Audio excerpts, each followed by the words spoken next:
ரோசாப்பூ துவையலுக்கு பட்டை மிளகாய் வச்சுக்குவோம், புளி, சின்ன வெங்காயம், வெள்ளைப்பூடு, துவையலுக்கு தேவையான கல்லுப்பு. இது எல்லாத்தையும் சேர்த்து அரைச்சிக்கலாம். இந்த வெள்ளைப்பூடு வெங்காயத்தையும் ஒரு ஓரமாக எடுத்து வச்சுக்குவோம். இந்த பட்டை மிளகாவும் உப்பையும் சேர்த்து ஃபஸ்ட்டு அரைச்சிக்குவோம். நல்லா தண்ணியில் ஊற வச்சு அரைச்சோம்னா வேகமாக அரைச்சோம். இப்போ வெங்காயத்தை வச்சுக்கலாம். வெள்ளைப்பூடு வச்சுக்கலாம், புளியை வச்சுக்கலாம். இப்போ வளைச்சி எடுத்துக்கலாம்.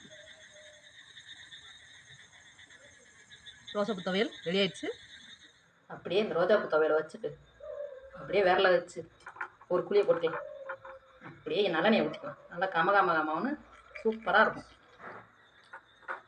அந்த எண்ணெயோட தொட்டு சாப்பிடலாம். வீடியோ பிடிச்சிருந்துச்சுன்னா லைக் பண்ணுங்கள், சப்ஸ்கிரைப் பண்ணுங்கள், மறக்காமல் பெல் பட்டன் அமுக்குங்க. அடுத்த வீடியோ பார்ப்போம். பாய்.